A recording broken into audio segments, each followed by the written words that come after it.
नमस्कार, जनता टीवी देख रहे हैं आप। मैं हूं आपके साथ अमन त्रिपाठी। बुलेटिन में रुक करेंगे कुछ अहम खबरों की ओर। सपा सांसद डिंपल यादव मैनपुरी पहुंची, जहां उन्होंने उपचुनाव और बांग्लादेश के मुद्दे को लेकर अपनी प्रतिक्रिया दी। उन्होंने कहा कि मैं समझती हूं कि पिछली बार लोग 80 में से 80 सीटों की बात कर रहे थे और सभी लोग हमारे साथ थे, और इस बार भी जो उपचुनाव होने जा रहे हैं इसमें भी हम देखेंगे कि बहुत अच्छे मत आएंगे। मैं समझती हूँ पिछली बार भी जो लोग 80 में से 80 की बात कर रहे थे, और जब रिजल्ट आया तो हम सबने देखा कि किस तरह पूरे प्रदेश की और देश के लोग हैं वो भाजपा की जो नीतियां हैं उनके खिलाफ हैं, और सब लोग एक साथ आए। और मैं समझती नतीजे हमारे सामने थे, और इस बार जो असेंबली के जो 10 उपचुनाव फिर से होने जा रहे हैं इसमें भी हम देखेंगे कि बहुत ही अच्छे नतीजे आएंगे। मैं समझती हूँ कि क्योंकि उन्होंने सहायता मांगी गई थी और वो हमारे देश के साथ लगातार बांग्लादेश के अच्छे संबंध रहे हैं, और जब सहायता मांगी गई है तो सरकार ने सहायता दी है। मैं समझती हूँ पूरा देश इस फैसले में जो लिया गया है, मैं समझती हूँ साथ है, सरकार के साथ है। आजादी के 78 वर्ष बाद आज भी एक गांव ऐसा है जहां लोगों को नदी पार करने के लिए नाव का सहारा लेना पड़ रहा है। आपको बता दें, जनपद में काली नदी का पुल न बनने से ग्रामीणों को काफी परेशानियां हो रही हैं, जिसको लेकर गांव वालों ने कई बार प्रशासन से गुहार भी लगाई। ये रिपोर्ट देखिए।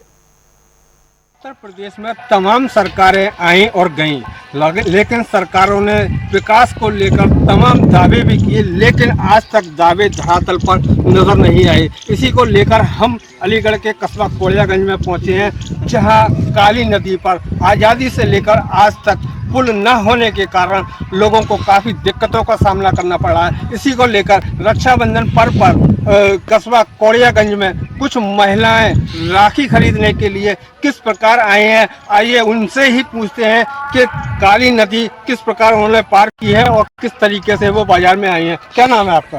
अंजू। अंजू जी, ये बताइए, ये काली नदी जो पार की है ये किसके द्वारा पार की है आपने, क्यों आई है? नाव में होके आते हैं, दिक्कत आती है, धूप वगैरह में खड़े होना पड़ता है, फिर थोड़ा टाइम लगता है। पुल हो तो ऐसे जल्दी चले जाते हैं। तो ये कब से दिक्कत चली आ रही है, और इस संबंध में कोई भी जनप्रतिनिधि आता है तो क्या आश्वासन देकर जाता है आपको? ये तो काफी साल हो गए, मैंने तो ऐसे ही देखा है, पता नहीं कब से चल रहा है सब। तो आप बाजार में जो आई हैं वो क्यों आई हैं इस बार? राखी खरीदने आए हैं, रक्षाबंधन आ रहा है। भाइयों को राखी खरीदने के लिए आप आए हैं, तो आपको नौका का सहारा लेकर आना पड़ा क्या? तो यहाँ पर जैसे आप स्कूल के लिए बच्चे आते हैं, उन्हें क्या दिक्कतें होती हैं? जब बच्चों को शिक्षा प्राप्त करने के लिए आना पड़ता है तो उन्हें भी यही दिक्कत होती है क्या? यही दिक्कत होती है, लेट भी हो जाते हैं, जैसे कि जल्दी जल्दी कभी घर से लेट हो जाते हैं तो यहाँ लेट हो जाते हैं नाव पर, ऐसी दिक्कत आती रहती है उनको। अच्छा, वहीं और भी हैं हमारे साथ में, क्या नाम है आपका? प्रभा जी, ये बताइए, आप कहाँ की रहने वाली हो, क्यों आई हैं यहाँ पर? राखी खरीदने। भाइयों को राखी बांधने के लिए बहनें जो हैं अलीदादपुर से कस्बा कोड़ियागंज के बाजार में आई हैं, तो दिक्कतें क्या आती हैं आपको यहाँ पर? कितने दिनों से लग रहा है? तो पढ़ाई भी ऐसे की है, पढ़ाइयों में भी दिक्कतें आई हैं, पढ़ाइयों में भी अड़चने आने के बावजूद और भी बहनें हमारे साथ मौजूद हैं। क्या नाम है आपका? कल्पना जी, क्या कहाँ से आई हैं आप और कहाँ पर आई हैं? कोड़ियागंज। क्यों आई हैं आप? राखी खरीदने आए, वैसे तो पर आना जाना लगा ही रहता है, सब्जी वगैरह को, ऐसे छोटे मोटे सामान के यहीं पे आते हैं रक्षाबंधन के लिए।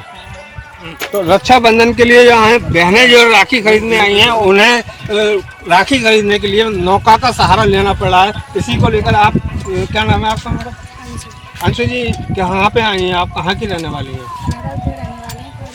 कोड़ियागंज। क्या लेने आई थी आप? राखी खरीदने। मिल गई राखी? अभी तो चाहिए था। अच्छा, वहीं जो है महिलाएं राखी खरीदने के लिए लगातार नौका का सहारा लेनी पड़ रही है, लेकिन सरकार इस ओर ध्यान नहीं दे रही। वहीं हमारे साथ कुछ साथी भी जुड़े हुए हैं, उनसे हम पूछना चाहेंगे कि इस काली नदी का पुल नहीं बना है, क्या मामला है, और पुल आज तक नहीं बना है? जाके भी डाल देंगे, 3-4 साहब साइकिल भागी लेके जाते हैं गुरुपत्ता नाम में। हाँ, नदी बड़े आवे तो बहुत परेशानी करनी पड़ता है। ये पुल बनवाने के लिए आपने कोई मांग रखी थी? मांग तो बहुत ही करी, कोई पूरी ना भाई मांग। हाँ पुल की कोई मांग पूरी हाँ, नहीं। लगभग इस काली नदी को कोड़ियागंज से काली नदी के पार पे जो कितने गांव हैं जहां लोगों को दिक्कतें आती हैं। अरे गांव तो बहुत है, तुम्हें बताएं। अभी अच्छा, बोले तो बीमार लोगों को आपको किस तरीके से लेके आना पड़ता है यहाँ पर? छर्रा भागना पड़ता है साहब।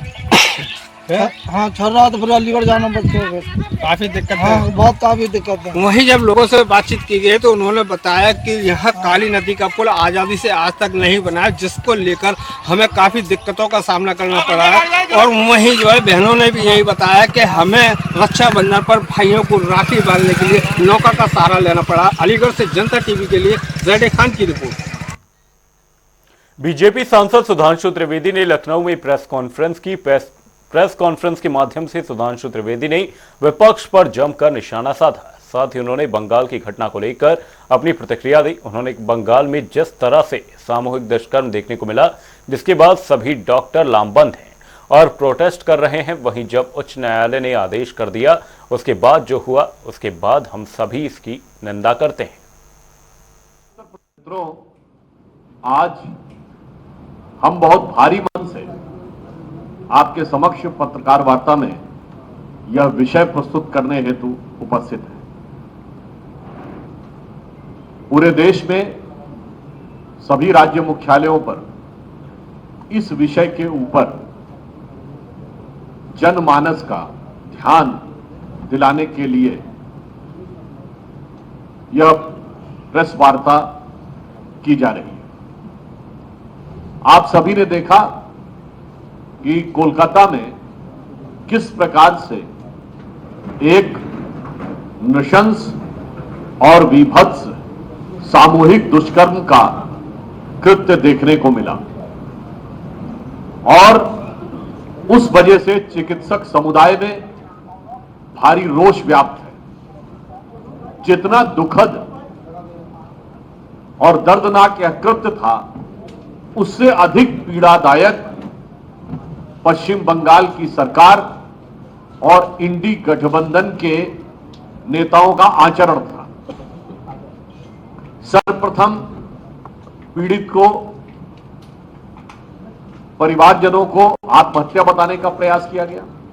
उसके उपरांत केस को सीबीआई को नहीं दिया गया और तृणमूल कांग्रेस की सरकार की मंशा क्या थी, इससे साफ हो जाती है कि जिस प्रधानाचार्य को हटाया गया, उसे चंद घंटों के अंदर दूसरे कॉलेज का प्रधानाचार्य नियुक्त कर दिया गया, जो मन में बहुत गहरा संदेह उत्पन्न करता है। और तमाम जगहों से यह डिमांड होने के बावजूद यह कहा गया कि एक हफ्ते के बाद अगर कुछ नहीं हुआ तो सीबीआई को केस ट्रांसफर करेंगे, जिसमें परिजनों से लेके तमाम लोगों का इस बात का शक था कि बंगाल पुलिस उसमें मैनिपुलेट करने का प्रयास कर सकती है।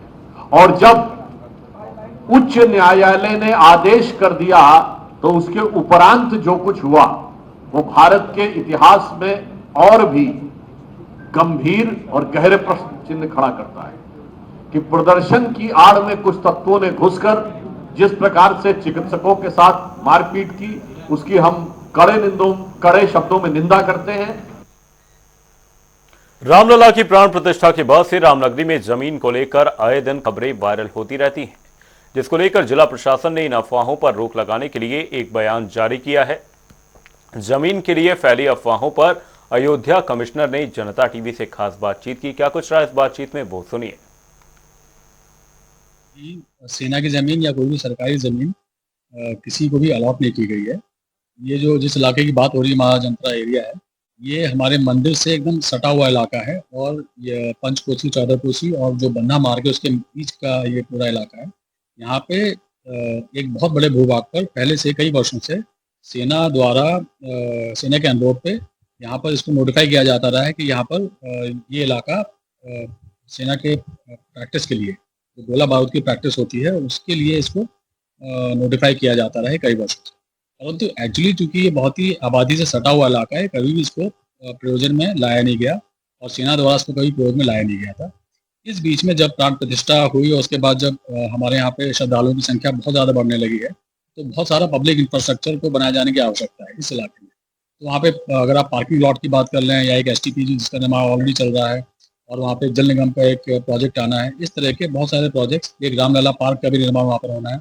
ऐसे प्रोजेक्ट्स इसी इलाके में निर्माण किए जाएंगे और ये सब सरकारी प्रोजेक्ट्स हैं, इसमें कोई अड़चन ना आए और साथ में किसी की भी जनहानि ना हो। अगर वहाँ प्रैक्टिस की जाती है तो इन दोनों चीज़ों को प्रिवेंट करने के लिए जो नोटिफिकेशन है उससे इस इलाके को मुक्त किया गया है।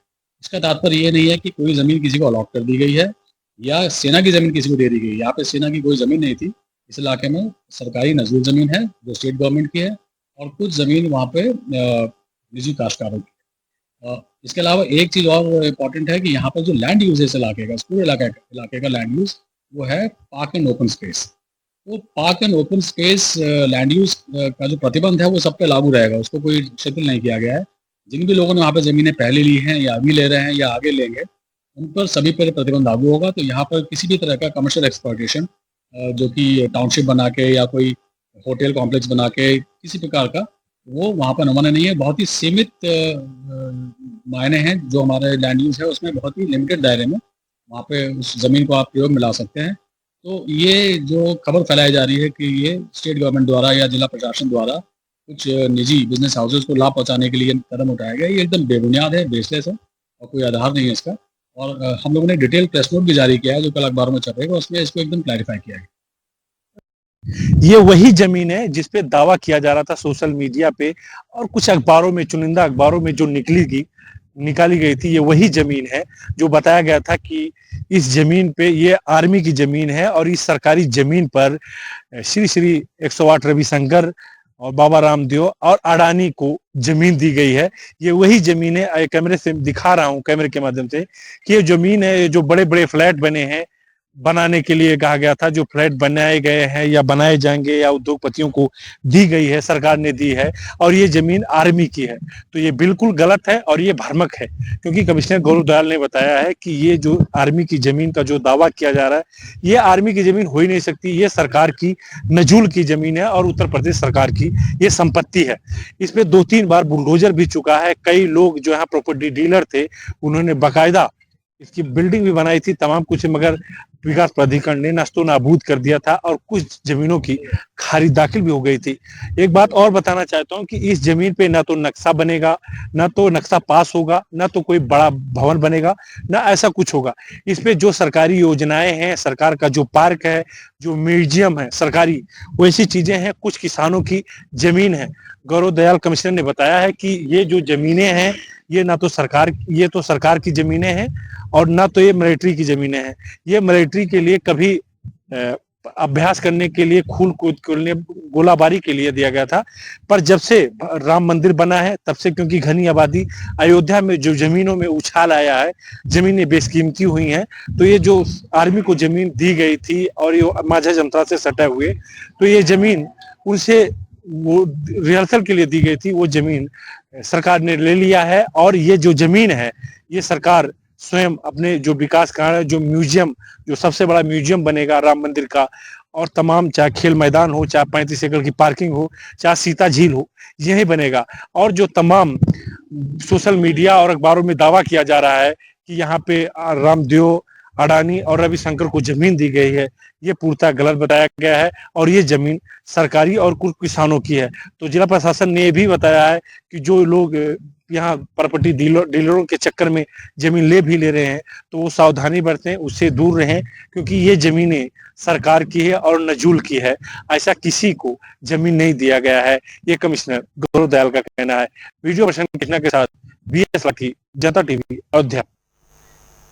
ताजमहल को लेकर विवाद गरमाया हुआ है। ताजमहल में शिव मंदिर होने को लेकर याचिका दायर की गई थी और सावन माह में जलाभिषेक को लेकर अनुमति की मांग की गई थी, जिस मामले को लेकर आज कोर्ट में सुनवाई हुई और प्रतिवादी अधिवक्ता ने नोटिस का जवाब देने के लिए कोर्ट से समय मांगा है, जिसके चलते कोर्ट ने अगली तारीख 27 अगस्त की दी है।